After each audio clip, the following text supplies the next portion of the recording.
Warm greetings. I'm Shashank Mishra as a host, present here with eminent senior advocate of Supreme Court of India, Sudh Markandeji.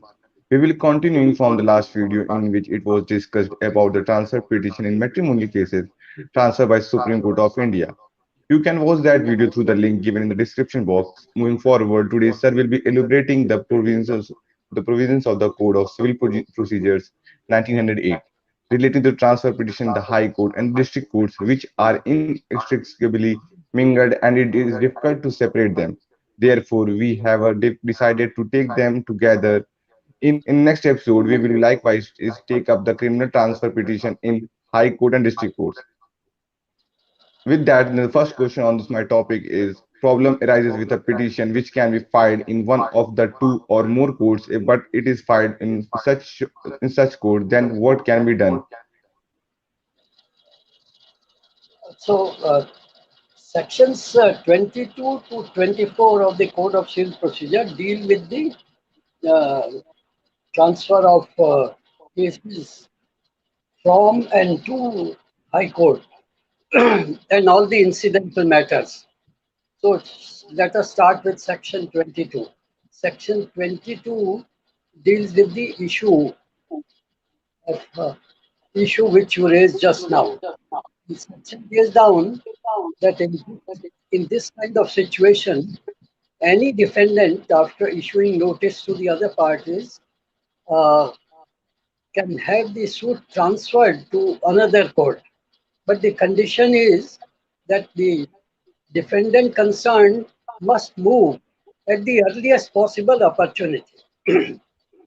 Where the issues are to be settled, then, at the time or before settlement of issues, the court to which such transfer petition is filed must consider the objections of other parties, if any, and then determine in which of the several courts having jurisdiction the suit will proceed.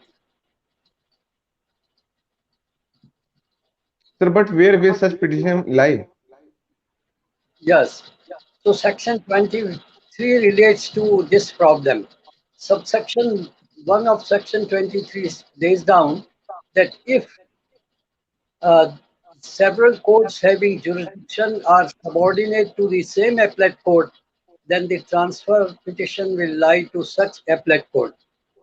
Subsection 2 of section 23 provides that where such courts are subordinate to different appellate courts, but to the same High Court, the transfer petition has to be made to the High Court. Sir, what happens where such courts are subordinate to different high courts? In such an event, subsection 3 provides that transfer petition will have to be made to the High Court within the local limits of whose jurisdiction the court in which the suit is brought is situated. Sir, are there any general powers to the transfer and withdrawal? Yes, general powers of transfer and withdrawal are important. Such powers are contained in Section 24. These powers are conferred on the High Courts and the District Courts.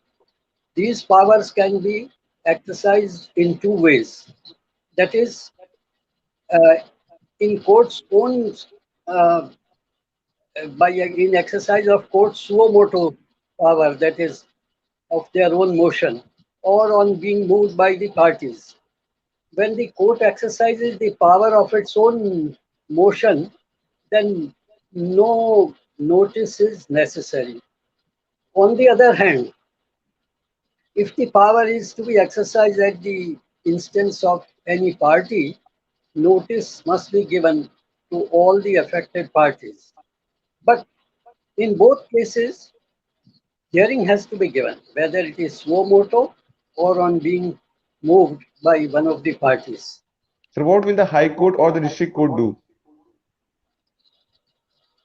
So, as per subsection 1, any of this section, that is section 24, any suit, appeal, or other proceeding pending for or disposal before the High Court or the District Court, then what they can do is they can have it transferred for trial and disposal to any court subordinate to the High Court or the District Court, as the case may be.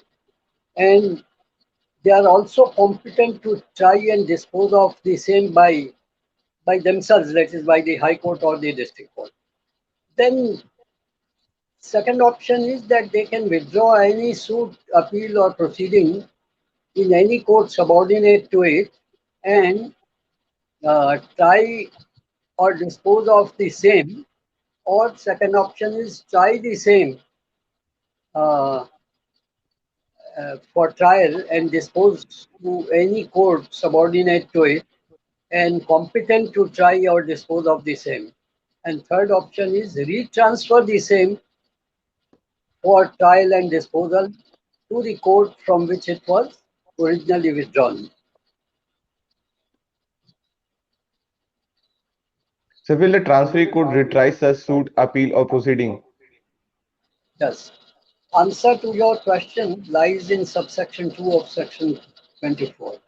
As per subsection 2, where any suit, appeal, or proceeding has been transferred or withdrawn uh, under subsection 1, then the court concerned thereafter will try or dispose of such suit or proceedings subject to any special direction in the case by the order of transfer.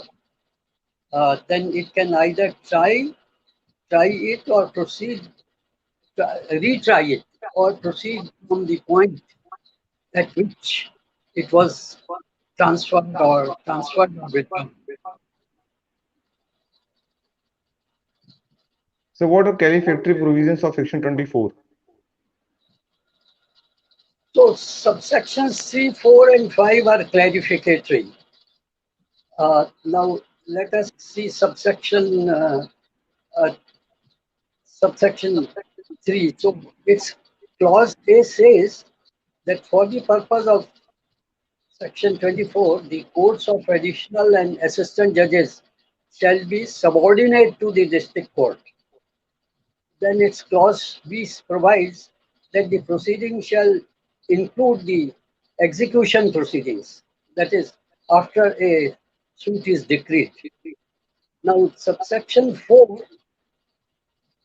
of section 24 provides that the court trying the suit transferred or withdrawn under section 24 from a court of small causes shall be deemed to be a court of small causes.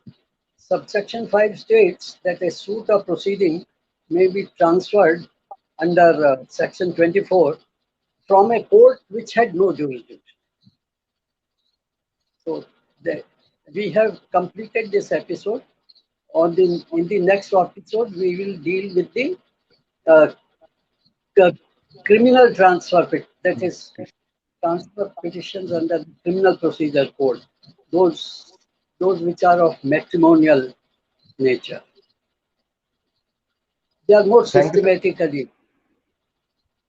Yes, sir, that's Thank you. all, and thank you for discussing all that. We have discussed today transfer petition of civil matrimonial cases, and tomorrow we will continue with the criminal matrimonial cases, as sir told you.